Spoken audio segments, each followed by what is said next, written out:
Aujourd'hui, quand vous êtes en salle acoustique, mais Aïmi Nzembo ya Fally Ipupa boaki bato oyo bazaka toujours na Fally Ipupa. Pourquoi? C'est comme si Fally Ipupa na faire la bango les micho baza au top. Et bah mission bata manasima mikon là-bas. Si mais sans qu'on se voit la face. Ouais. Déjà quand on parle de Fally tu vas faire, quand on parle de faire tu vas Fally sans qu'on se voit la face. Mais ce sont des faibles qui font ça. Ce sont des faibles qui font ça au nom de la musique. Comment artiste et musicien et Belo Bazano na âge il y a Fally Ipupa misupe mikolo a Fally ça Fally na rotunate misupe na koloba plutôt misupe mikolo a Fally mikolo pe affaire âge mo pe na faire bali ba de conjuguer ba vie na bango na passé voilà et c'est inconcevable normalement ba ça bon ba rosalango quand Fally dit que il n'a besoin d'aucune personne pour faire sa musique et puis il a assumé voilà ba innocent et les autres quand il ba rosalango tout ça dans opération Bimisa Mutakala et Frank Stemai fanatique nyonso ya Léo soza numéro nanga partout dans le monde tindelanga Mutakala et Frank Stemai wana Toba. Il est très méchant parce que Frank Stemai c'est son frère. C'est un Mario aussi. C'est son frère. Voilà. Et puis en dehors d'être son frère, il y a mon Frank Stemai dans un collabondal. Toi tu penses que c'est Léo Scramna a péchaté? Ah il va nous Mutakala faire il y a Frank Stemai. Si on se bat le tout na c'est Léo ba makamune mususu. Est-ce qu'il peut dire ça que vous avez intérêt à faire via France? C'est méchant. C'est méchant en tant qu'artiste, c'est méchant en tant que frère de son frère, des bandales d'abord, et puis un Congolais. Mais rêver, ma solution.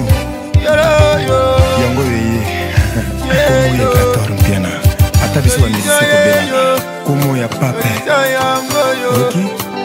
Inina la création de Bogoyo, et voici la santé mon ami.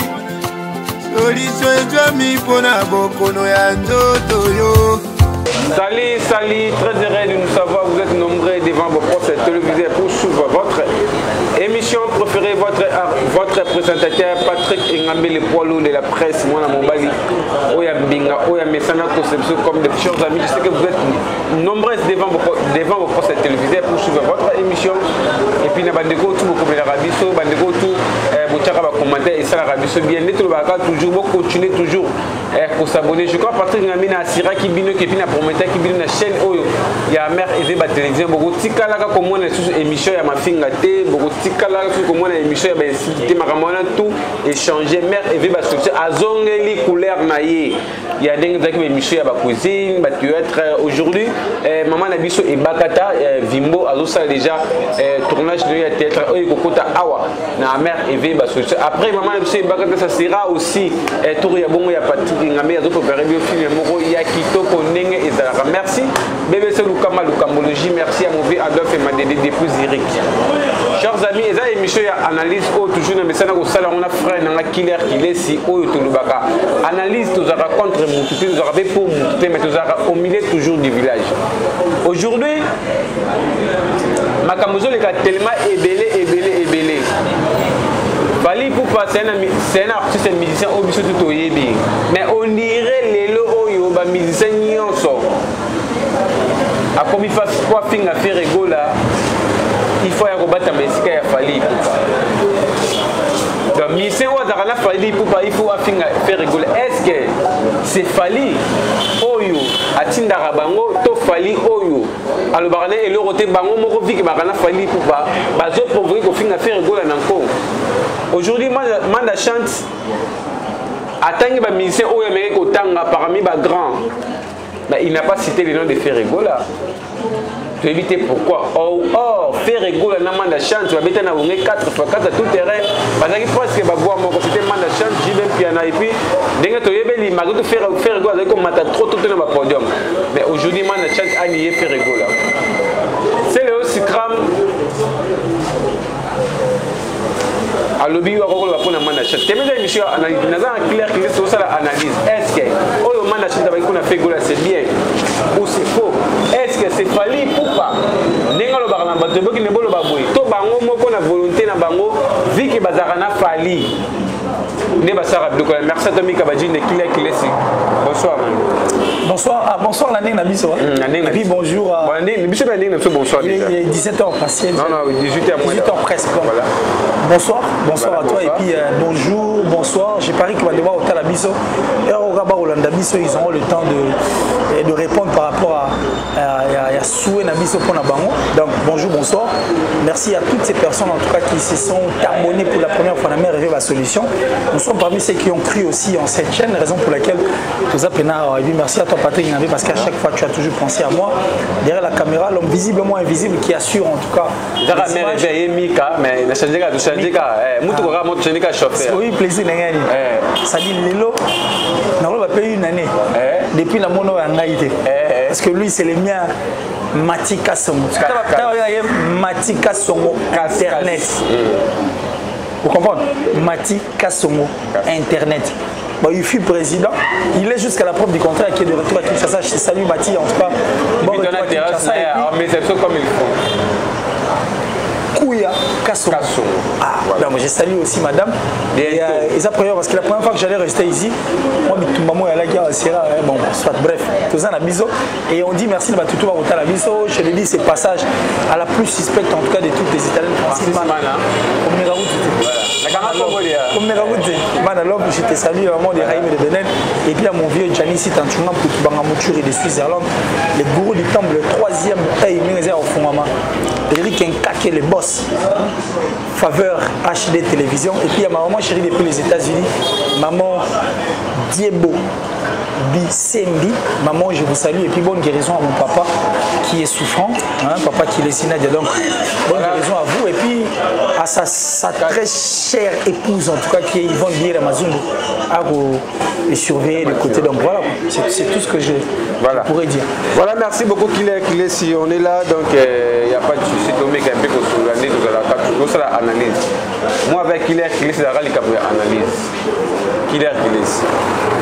La radio déjà trop et puis bande de ba ko bilanga ki babi yo sara analyse bien pour les bande comme tout moi tant comme la on était coach mal non par rapport à yo penda ou talaka ou suka za c'est bon ou za c'est bon lelo maramu ya fait rigola fali coupa et banda moi kala on a fait route na maison mais fali na quartier de maman zagi déjà aujourd'hui fait rigola na orchestre na fali coupa aussi na orchestre na bamisi monsieur ya Congo ekomi soki aloba na raté na fait rigola efa yokanga makaka na fali pupa soki misi asololaka na fali pupa asololaka na fait rigola te soki misi alingaka fali te donc du moins efa yokanga na fait rigola. On a suivi l'émission de Manda Chante au Sénat hier. Atangi ba kombo ya ba artiste musicien o ya moni ki baza capable mais il n'a pas cité le nom de faire rigola. Au moment où on a eu na ba to ba hotel sur dit que Manda Chante ba beta na bonge 4 fois battre rigola. Analyse de ça par rapport à ça. Bon, rétrospective parce que quand tu as parlé Maramba, il y a musique ancienne à l'époque où Rigola y sociétaire, il y a Maison Mère ainsi que Fali Poupa y sociétaire, il y a Quartier Latin. C'était une prédication au Bazouaki dans le temps. Comprendre une prédication au Bazouaki dans le temps. Et c'est pourquoi j'ai toujours dit que les musiciens sont visionnaires. Ils n'ont pas eu le temps de voir les choses du bon côté. Parce que la prédication au Bazouaki, il faut rester dans des polémiques. Même quand vous présente de l'argent, vous ne voulez pas. Or la musique, vous la faites parce que vous avez besoin d'argent. Mais puisque il y a la polémique, on a de la polémique, tout ça la montée. Parce qu'ils ont mal embrassé. Moto embrassera trop, qui trop embrasse mal les trains, tu vois. Donc, ça dit moto. Ayekoli loko atangi nosis na ngote posologie ayebité subitement comme ça la maramba de basala sans pour autant il y a des techniques na biloko et permettre de comme ça vivre dans monde. On reste dans la polémique. Une polémique qui n'a bénéficié à rien pour Kofi Olomide, pour Papa Wemba, pour JB Piané Ranson. Le plus mauvais et malheureux concert il y a République démocratique du Congo. Je me permets de le dire comme ça au vu aussi de tout le monde, sans mâcher le mot. C'est le concert où on a vu JB Piané sur le même podium que Ranson. Ça dit ça, regret. On dit concert quand on a sa parole. Mais je ne peux pas imaginer que Ranson. Voyez pas grandeur à Werana JB. Après tout ce temps, il y a la polémique, machin. En fait, tout ça la polémique des côtés. JB Piané et Ranson ont arrêté les temps. Moni Bandalo place Sovania, chez Matika sur place Sovania, pas Kouya, Kassongo, quelque part ils n'avaient pas Marie-Paul. Mais à l'époque, moi je me souviens parce que moi j'ai étudié au Joël Lutin et mes grands-parents parents sont juste au coin de Lubumbashi 36. Je voyais tout ce qui s'est passé parce que sur les cas télé l'alimentation la mise au place et la Nyon les aguets pas c'était je crois une pharmacie de JMP MCT, c'est pas Moukoulelo moi en compagnie et Moumelo moi à l'époque en face MCT c'était une terrasse et tous les habitants en tout cas natifs à Bandal venaient se retrouver là et puis vivre leur vie. Alors après une dislocation, j'ai vu ce qui s'est passé ici où une fois on sonne bah outil poto morobo il fallait pas misser la porte à si mais pas peur qu'il faille à Dibabo nous étions là. Où RGB ont arrêté les temps. Mais au nom de la polémique qui disait son nom, qui n'avait pas de tête, ni que une polémique de rien du tout, bah vivre bonheur dans notre tête. Ça dit, oh bah non, c'est bon, c'est bien bon, ils ont des maisons, ils n'ont plus rien à envier. Mais la nengue andoule, les autres tout le monde a bonheur, vie, n'a pas rambutu andoule. Bon, on va vivre en côté. Ils ont fait un concert fiasco au Grand Hôtel. Tu t'imagines? Tout ça parce que c'était au nom, il y a polémique. En fait, mais les artistes et musiciens... Non, même pas aimer confirmer qu'est-ce qu'ils nous ont donné à part Wake Up. Mathieu, on a concert à Wake Up. Ça les m'a écoute comment le producteur son nom est Chac. Et comment il était producteur, comment il a fondé Bango, faut pas payer sa créance moi confirme le débat on a banque comme il a fondé son nom est Chac le producteur en tout cas mais je connais ça va revenir en tout cas c'est un vieux qu'on connaît un gourou en tout cas et puis un connu en tout cas de la place. Tout ça c'était au nom il y a polémique. On ne refuse pas parce que c'était la vie une vie courante il y a tant moins.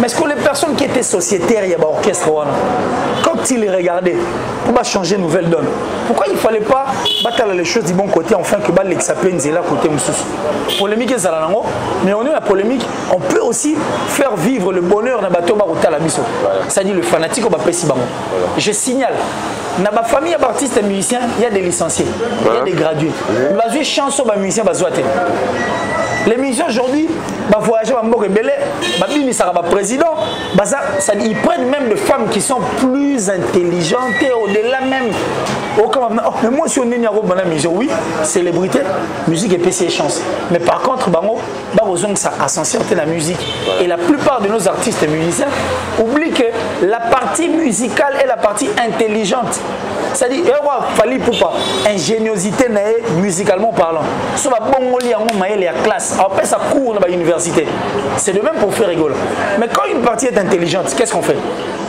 on soigne tout le monde terre à terre ne va le que ça va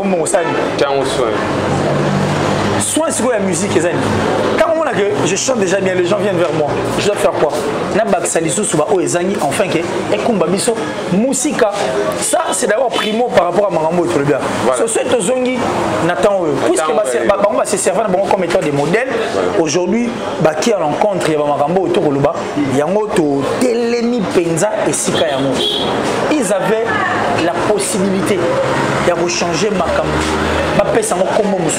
ils ont fait forme parce que ce sont des leaders d'opinion. Ils ont eu le temps de voir beaucoup de choses ici à Kinshasa et en plus moitié du Congo. La force de la musique, c'est que la musique peut faire, c'est que la musique donne. De 1990, ça fera 30 ans. Parce que tellement la musique est ça là. Pendant tous ces temps, pourquoi il faut rester dans la polémique où ils ont donc, il y a des coq à l'âne.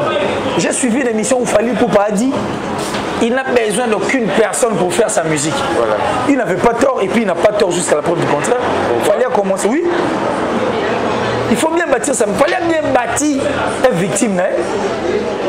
Mais le bon, c'est la fille qui a confié respect total dans mon pao. Vous comprenez? Le lot il est fallu non échanger en quoi est-ce que pour qu'il m'a qui n'a liboso photo salarabo innocent aujourd'hui étiquette kili mais il fait sa musique pire encore il est moi s'auto-produisant à ça la en dehors de la polémique comme sous polémique il y a besoin de bramer la réaction à polémique pour te comprendre attention à ça la mais si les deux arrivent à le faire fait rigoler le fait il a 1 million de vues aujourd'hui pour quelle polémique seulement parce qu'il a merci beaucoup papa c'est un millionnaire 1 millionnaire en vue acoustique il est millionnaire mais 1 million de vues en acoustique c'est quoi ça parce qu'il a fini et à ça par rapport à non mais à Saliango pour que les aille voir, c'est parce qu'il a bien fait son travail. On a mon troupe théâtrale au Sénégal, la journée mort va salir 1 million de vues. Voilà, tout le monde en veut mettre Gims, hein. Mettre Gims aussi. Mais parce qu'il fait bien. Voilà. Il sait faire son travail. Il sait que ma partie intelligente, c'est la musique. Ma partie intelligente, c'est ça. Et là, il permet que tu vas se pélanger ça. Alors, je fais quoi? Je focus dans ma ramena au sala pour ça. Et puis, ça m'a au narolo. Voilà. Alors, moi, je vois mal où on va rester dans la polémique moro qui n'a pas de tête.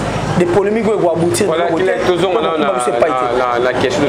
la question parce qu'il n'y a pas longtemps, je crois il y a un jour. Manda chante.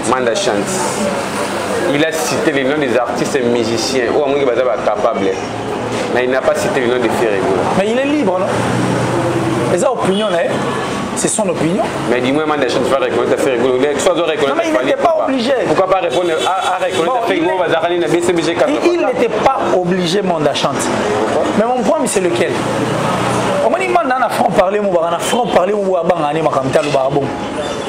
Mais si on continue dans marmite, il y a une émission Manda chante à ça là. Tu vas retrouver aussi un manque de respect au lieu à reprocher à Céléo Scram. On a suivi des émissions de RTNC où il a clashé beaucoup de gens. Il a même exposé Jibem Piana, tout à l'heure émission exposable. Wiranson, tout à l'heure émission exposable. Kofi Olomide, nous avions suivi des clashs pareils venant des Manda chante. On a les manques à respect peut-être. Manque à respect. Manda, il est tété là. On est tété là, qui est ma femme. C'est le Oscar, madame Mouanekanga. L'Équateur, déjà sur le biga. Papa Ngambe, au commis qui toque, boni bongi boy habite. On a qui n'a pas belle quoi bololé à tata nayo. Tu vois que bango bazala bango brut. C'est 200 shows qui se sont croisés et c'est tout à fait normal qu'il paie sa makambo. Mais bah change façon show écoutani et paie sa makambo point. Parce que depuis un certain temps en République démocratique du Congo, on a comme l'impression que pose à la makasi, tu penses à l'euro mobile, il faut que tu fasses un truc qui sera au profit. Par exemple, il y a une victime, mais au détriment de voilà. Sachant que le fanatique des autres, bah, au côté là, pour que Bassani va attaquer mon toit à côté. Et les gens veulent s'accrocher à succès, il y a fallu pour enfin que Bassani. Bamata. Tu vois? Et c'est normal que Moutoumsou soit se sentir les Camerounais à réagir. Voilà. C'est 200 choses qui se sont croisées. Et pour toi, qu'il est par rapport à M2, il y a Célus Stram pour répondre vraiment à la chante parce que, en fait, dans l'habitude sur la musique, il y a l'élo. On dit que tu vas réfléchir à l'âge. La musique, c'est comme ça depuis longtemps. En fait, sur l'âge, il y a robot, mais l'âge quand même, il y a musical. Non, mais quand ils font la musique, les parce que quand on chante, c'est on ne chante pas. C'est tout. Mais quand il fallait vous dire que l'équipe a te belé, ça là, tout le monde a même colonel, peut-être par rapport à sa génération. Non, mais il ne dit pas que pour lui, il est dit pour toutes les générations. Parce qu'il a prouvé pour essayer de ça l'a pété, ça manque à respecter. Et ça, dans le cadre de la musique. Dans la musique, nous sommes tous égaux. Peut-être que ceux qui va nous toucher ma personnalité à Batou, ça passe. Mais si on va rester dans la musique, et les Kanamo, on en a vu de toutes les couleurs. Batou, on a traité Kofi Olomide, peut-être, oh non, il est méchant, il est impoli, vis-à-vis de monsieur papa, on en a vu comme ça. Tout le monde a montré ça, tout le monde trop dans la musique. Mais tout ce qu'on a la logique des choses. Tout ce que les artistes et musiciens veulent faire, et ça prend un profit à nous. Est-ce pour le profit plutôt de la musique ou le profit d'une personne? Parce que quand vous rendez gloire à une personne, on dit merci. Mais cette personne, Moussala Rossala, et ses boulots, c'est la musique. La musique n'est pas maman Nabino. Mais quand vous ne voulez pas redonner la sincère à la musique, et ça, vous violer maman Nabino. Voilà, il faut tous en avoir. Aujourd'hui, tout le monde a besoin de tout le monde pour faire sa musique. La musique d'aujourd'hui est forte parce qu'à l'époque, c'est cette expansion qui a permis à l'expansion et à la génération suivante. Et ça m'a cassé. Et la génération suivante, expansion, on a même mis que les musique. Parce que tout le monde a polémique. Il y a Papa Oimana Kofi Olomide. peut-être mais polémique il y a JB mais on dirait polémique il y a fallu pour qu'on a fait rigola. Il y a beaucoup de musiciens, je dis bien beaucoup de musiciens. Pour profiter de la carte. Ce que les musiciens X a fait rigola, il faut y aller à Simaya Mokongo et à Fali pour pas. Ce qui Y a fallu que faille à Simaya Mokongo et à faire rigola. Tout le monde a coûté qu'il y a Kabossi, tout ça nous derrière tout ça il y avait des problèmes Kabossi lesquels vivent pour faire rigola. Mais aujourd'hui, Kabossi on a ça l'acoustique mais à Emile Zemou il a fallu pour pas boire qui bateau oh il va toujours n'a fallu pour pas. Pourquoi? C'est comme si fallait pour pas faire rigola, on est les métiers au top. Si, mais sans qu'on se voit la face, déjà quand on parle de Fali, tu vas faire, quand on parle de faire, tu vas Fali, sans qu'on se voit la face. Mais ce sont des faibles qui font ça. Ce sont des faibles qui font ça, au nom de la musique. Comment artiste et musicien, et Bélo Bazan, on a âge, il a fallu pour nous souper, mais ça fallu. Non, tu n'as pas, nous souper, plutôt. Nous souper, mais colo a fallu, mais colo peut faire. Âge, mon peine à faire. Baliba de conjuguer ma vie, on a passé. Voilà. Et c'est inconcevable. Normalement, quand il fallait dire qu'il n'a besoin d'aucune personne pour faire sa musique. Et puis, il a assumé. Voilà. Innocent et les autres. Quand il va ils doivent faire bien cette musique, enfin que ça n'y est bien d'abord. Pour profiter de l'expansion à Moutou, c'est un cas que yo ont attaqué Moutou à contraire. Non, il y a beaucoup de choses à faire. On en a vu à l'époque, le Ouéranson et les autres. Non, c'est un rat, mais puisque la musique est à scène, musique est à forte, à tout l'obité, quand on vient chercher on vient chercher Ouéranson et que Ouéra caché les colos, le Guichi Beza les colos, ils vont faire recours à un autre artiste. Pour la musique congolaise, c'est la musique qui est au top, c'est la musique forte, c'est la musique qui bat son plein, c'est la musique qui colonise. Voilà. Ils n'ont même pas besoin de réfléchir deux fois, ils ont seulement besoin de voir ce qui se passe sur le terrain.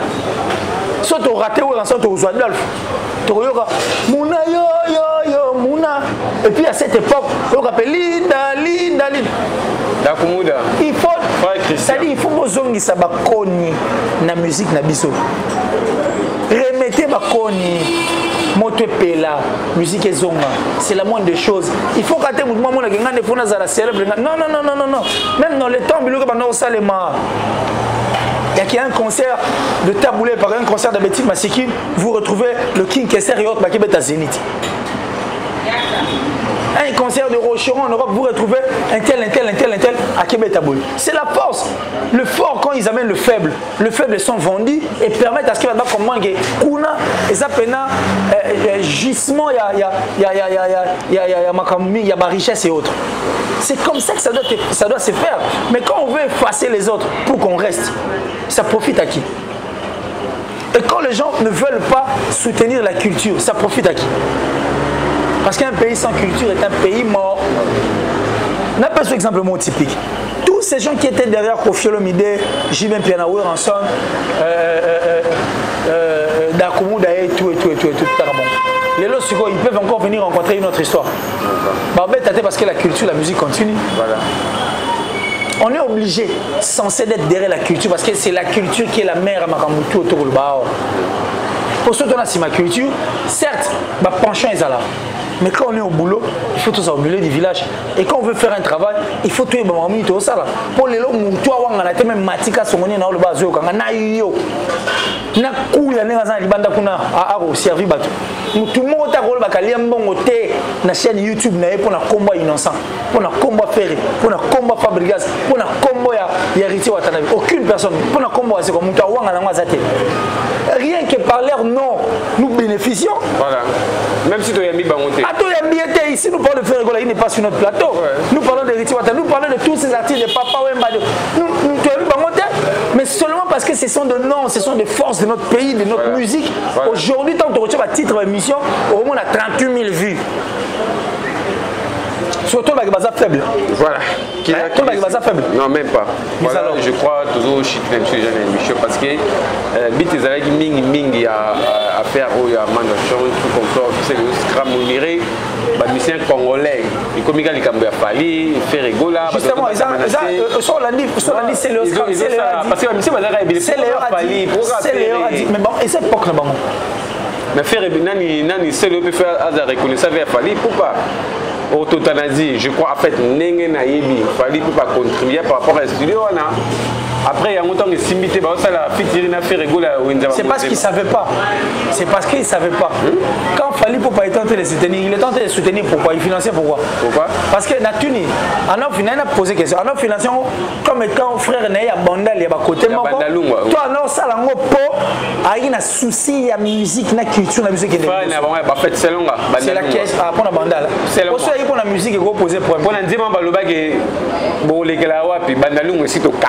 Mais Bandalou et Kanye, Bandalou et sa musique et sa bandal. Mais ils sont raisonnables quand même. Ils sont réfléchis. Martin habite sur la commune de Boma. Mais sont salés pour la bandal. Mais musique et sa bandal. J'allais dire ceci. Parce que c'est le j'arrive, je vais m'expliquer. Si Fally Ipupa et Céléo Scram, ça là qui au nom de la musique, mais quelle union sur les gars à la tête. Voilà. Soit c'est au nom de la musique, on va soit la tête. On va comprendre que la musique est cop, la musique il y a de ça et faire partie à qui. Oui, il y a un RDC, sur le big il y a un artiste. Oui, il y a un caméraman un artiste, coordonnateur artiste, un couturier c'est un artiste. Voilà. Mais sur un écrivain c'est un artiste. Mais ici quand tu dis que ma pèse 2 millions moi pas présent on aura Joseph Kabila Kabang que je souhaite encore heureux anniversaire et autres. Et puis sa jumelle Dada Jeannette Kabila. Papa chéri, j'ai même piano moto pamba. Papa chéri les gars le 2 juin. Toi souhaiter le cœur de maman ni maman. Bon tu moi je vais ça proposer à 2 millions au bima. On a pas musicien. Pas musicien tu vas pas. On a pas artiste voilà. Parce que c'est pour leur faire voir que la musique prend une grande partie de notre culture. Et puis ils sont influents. Vous comprenez? Mais s'ils font des choses au nom de la musique. Et pour toi qu'il y a par rapport il y a Mandachan de Céléo. Pour toi Mandachan a livre. Je veux dire ceci. Il y a pour la faire rigoler puis Mandachan Céléo pas la capacité à regarder la télévision pour répondre à Mandachan. Il y a une différence entre Mandachan et Céléo Scram. Céléo Scram il est sensationnel et puis émotif. C'est pourquoi tant que le Bamaramna on l'appelle Gambabé on dit ça aîné, on dit ça aigri, on dit ça je suis jaloux de lui. Mais au moins les Gambabé ça bien. C'est la démarche, la forme et la façon. Mais Manda chante, il a un franc-parler, mais son franc-parler, ça attend sous moi canalisé. Mais je dis à Manda chante, tu es un vieux loup. C'est Léo, c'est ton petit néo répétant à plusieurs reprises dans l'émission. Et puis, nous, on l'a dit.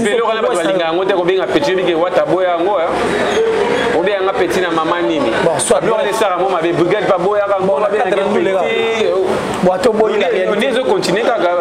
La réalité, c'est qu'il y a petit, voilà. Mais la réalité, elle est là. On n'a pas le choix. Alors, Manda chante, au Brandi, ma prouesse, ma bébé, le socialisme, ils sont tous d'accord, parce que tu es yébi. Que même par des vocaux, même par des chansons et autres, nous savions quelles empreintes au fait au total de la musique congolaise. Mais ce que nous voulons, c'est quoi?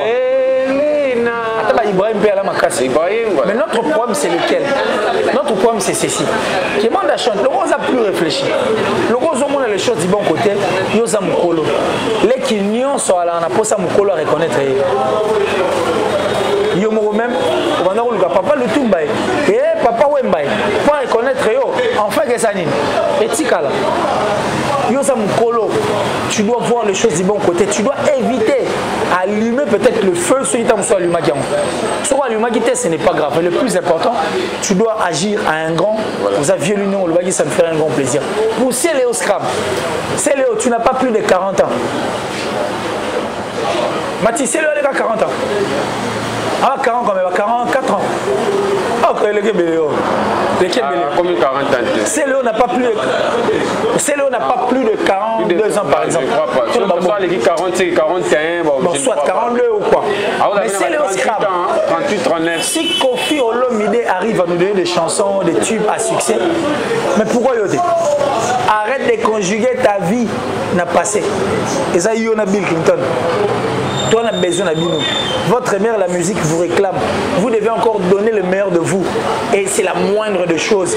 Concentrez-vous dans Banzembo. Concentrez-vous dans le Robolimbo, Pesabiso, Osalabiso bien. Au lieu de rester dans Baliverne. Si tu veux recadrer peut-être l'homo, c'est peu dans côté. Mais vois ton vieux calmement.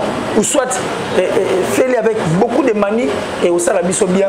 Et je parie que le message est passé pour Céléo Scrap et que vive la musique congolaise parce qu'on en a besoin. Musique est ça vraiment là. On fait et pour parler pour pas batondi ba miko bata makana simani pour pas finir affaire. Non, s'adresser à Fali. Je ne veux pas m'adresser à Fali.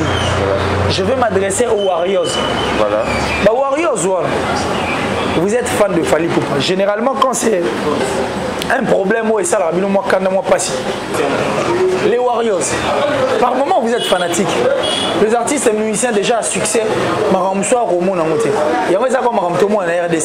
le président, il est bon, mais Marambe, ça les menacé à comprendre, pas comme il a été.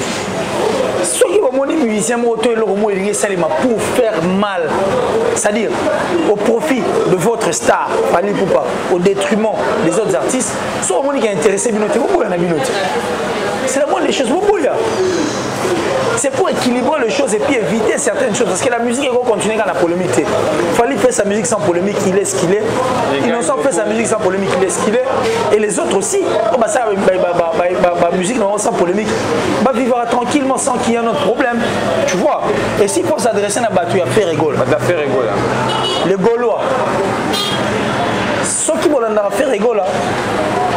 Je crois dans l'une de ses chansons, il a chanté Père, défends-moi contre mes adversaires, car sans cause, ils m'ont tendu leur filet pour m'avoir. N'est-ce pas? Papa Lutumba, n'ayina tu na papa. Tu n'as pas côté bana. Tu n'as pas ça mukolo. Papa tu vas répondre. Tu as répondu le fait que personne ne m'a répondu. Tu as répondu pas nzemo. On va pas tout monde pesa munyo nzemo. Soit pion nzemo za grand. Alors, quand il a dit ça, c'est un message. Surtout pour ça, sur Liboso. Frère Rigol a dit les œuvres parlent à ma place. Alors, je vais relier les deux messages. Peut-être que Frère avait remarqué que l'adversaire va attaquer sans cause. Assez qu'ils va défendre et ils vont tchébino tout autour de Frère Rigol. Mais vous n'avez qu'à défendre Frère Rigol. Les œuvres de Frère Rigol doivent parler à sa place parce que Frère Rigol n'est pas un polémiqueur. Frère Rigol a reçu un raté. Frère Rigol ne sait que chanter. Mais donnez-lui ce qu'il faut pour lui. Voilà, comme par exemple au PCA, s'il vous plaît, comme par exemple au PCA, Nani Oma Kusigo, a 1 million de vues. 1 million de vues. Vous allez avoir un PCA à faire rigolo à Biloro. Vous avez dit lapin. N'habitez. Vous avez dit lapin. Là, vous avez 100 000 vies. Non, 100 000, je crois. Il a fait rigoler. Il plutôt à lapin. Ne peut bientôt. S'il vous plaît, non, c'est bon. Il a lapin. Et ça carotte. Et que il a fait rigoler. C'est chanter. Vous pouvez ça faire rigoler. Vous avez polémique à la con parce que ça n'aboutit à rien. Merci Claire Gilles. Je crois que c'est la fin de notre émission. Mais avant tout, Kabona. Parce que toi, c'est le scrum. Parce que depuis des derniers temps, c'est le scrum. Vous avez chroniqueur, Oebi Franck Stéma est très bien. C'est un frère. Tout à l'image, je crois en fait, Mikato Katilote, mais je crois au Rochelo image, c'est le scrum. Au Canada, son, l'état qui va au message, c'est le livre de Franck Stéma. Tout ça, l'opération Bimisa Moutagala et Franck Stéma, fanatique Nyos et Céléo, Soza numéro partout dans le monde, Tindelanga Moutagala et Franck Stéma, Yohana.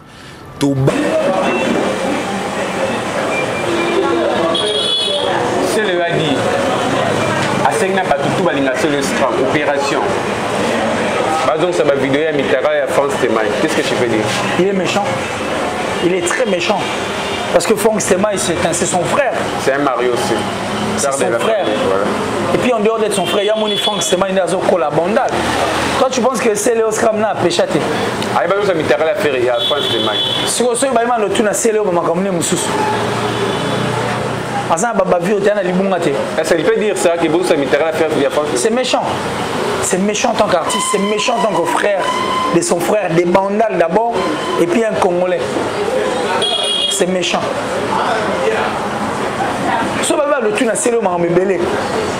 Il n'aura pas de réponse. N'est-ce pas? Tu n'as pas c'est Léoneni Azum Kana en retard.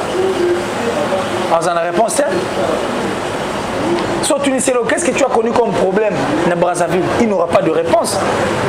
Il a aussi beaucoup de bavures. Non, non, non, non. Non, non, non. Là, c'est vraiment cruel. C'est très, très cruel. Et on a vu que c'est Léo. La revendication est belle, ça rend moins bien. Mais la manière, la façon de faire les choses est compliquée. C'est un combat. Est-ce que ça lui bon pour forcément il y a magnifique de chance. Bon, soit il m'a chance lui aux aïeux. Man a chanté à l'école et le mot c'est Léo. Est-ce que tu as mis ta langue en zone batini tindian? Ah, ouais, à Calonne petit franc. Non, c'est méchant. Là, je veux même pas commenter là-dessus parce que c'est méchant. C'est la semaine de notre émission. Surtout Kabouanayo. Dédicace et puis tout à l'heure, c'est ce qu'on fait ça va tout battre. En fait, merci beaucoup comme ça à la plus suspecte de toutes les Italiennes. Francine Mana. Mana Love. La maman de Raïm de Benel. Merci maman pour tout, merci. Merci Francine. Moto. Et puis à mon vieux Janice Tanchouma pour tout Bangamouchuri de Suisse-Irlande, le gourou du temple, parce que troisième œil c'est Fumami. Eric Nkake, le boss. Faveur HD Télévision. Et j'ai dit merci comme ça, ma maman chérie, maman Diebo Dissembi, depuis les États-Unis. Merci à Gédéon de Zoul et Soumaï. Je te salue malgré tout. Et puis à Mishka Kassavou Boubaki Star, je te salue. J'ai dit merci comme ça encore une fois à toi, Matika Songo qui nous a reçus. C'est une Tegepene Zali, Ndega Zalara. Et merci à qui encore? Tout le temps, en tout cas, mais le dernier message, voilà. Je dirais aimons-nous pour rien, aimons-nous pour quelque chose, aimons-nous seulement parce que tout ça, Congolais, parce qu'on est humain. Même parce que Rwandais, on a Zara Moutou, le roi Biso, Tunde, Wazé, Kwaluba, Toilara, Nako, Komoro. Et en tout cas, de bonnes guérisons à mon père, qu'il est si Nadia, qu'il est si Daniel. Bonne guérison à vous, papa. Parce que mon papa est vraiment malade, mais je crois qu'il va déjà. Bonne guérison. Et puis à sa très chère épouse Yvonne Biel Mazoum, qui est derrière en train de soutenir son homme, qui est notre père, notre mère. Merci à toi. Et peut-être pour se séparer, le plus 243, voilà. 89, voilà. 526, 54, 54. Plus 243, 89, 526, 54, 54. Les animaux borgeants de sur Facebook, Killer na Elmo, Killer ici. Voilà, merci beaucoup, Killer, c'est la fin de notre émission. Merci. Nous avons invitation à Patrick, parce qu'il y a déjà presque 18 à 15 minutes où ça l'émission. On a l'émission analyse de l'Obaron, tout a rapporté, tout a rappelé contre té. Mais tu seras toujours au milieu du village. Oui, Salim m'avait fait tout. Salim m'avait toujours rappelé la ranée Batouké. Place où le bac au Salim m'avait parce que tout le monde est fan de ce le scram avec des bazons de opération. Bazon qui s'est mis à la fin de la télévision. Ils ont bien été ma bête quoi parce que les fans c'est Azana frère n'est abandonné et puis il est marié. On a les passés, ils ont les cas déjà mais quand c'est un bandeko bazana on va nous avons les sous. Ils ont vraiment quitté comme ming vraiment quoi. Merci les batous pour l'émission, merci à mauvais Ibrahim Kalem les patrons de Washington. Prenez le bac toujours. Nous sommes aux États-Unis, aux partout les moyens pour ça la conteneur, au Tinami Touka, au Tchaba carton, Babilokos, contactez Ibrahim Kalem les patrons de Washington. Espace mauvais ne peut sur un mot de Sikozali. Nathalie Capita ou Yaba Nathalie toujours dans Mouté Malanga. Joyeux anniversaire à toi Dylan, bébé Nepso Dylan, la fille de Nali Lumaya. Donc bon anniversaire à toi, Arlette DJ Fifi Molo. Tu peux sur le thème, Patrick Ngamé. Dieu merci Mbokani, il y a Marlène qui est robot Sanayote. Merci Nami qui Badjinde, merci à Merveille. Sous les d'or, Dieu merci Bezoa Mbokani. Je te salue parce que moi je l'ai connu depuis. Voilà. Mais depuis parce que j'étais frère, j'étais en fait ami de cette grande famille, mais plus dans Zalana, son grand frère, Wombogol Sané. Après, tu remontes à Bolozi et puis bon, Mbokani n'a tué bagage joueur. Vous avez mon ancien à eux, pas Mazaz, c'est Kende.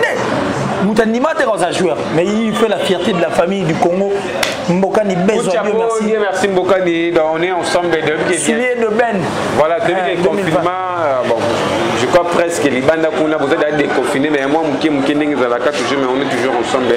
Depuis que Vin est normal comme il faut commissionner tout ça toujours avant quoi. On est toujours ensemble. Merci à toi Matika Songo pour l'espace où on fait ça tout ça l'émission comme il faut commissionner. Mais il va Matika Songo babi opération ça mitakala ya batu quoi.